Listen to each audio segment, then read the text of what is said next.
ना जाई। काहे रे काहे ना जाइबी? काहे कि ब्यूटी मोर खराब हो जाई हो।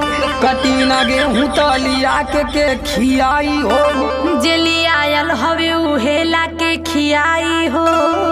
हाथ में कपलिया के देव घवाई हो। तोहे हम गेहूं काटे वाली लगत हई। तक कतही कमहारानी जी तू हई का? लेके दहेज आइल बानी नई हरे से।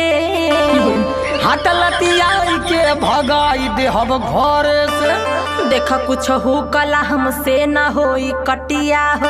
तका दिन भर बैठ के तोड़बू घर में खटिया हो। देखा हमसे न जबरी कटिया तू करावा हो। और आई पकड़ा ता तारी आ चल के चुपचाप गेहूं तू कटावा हो।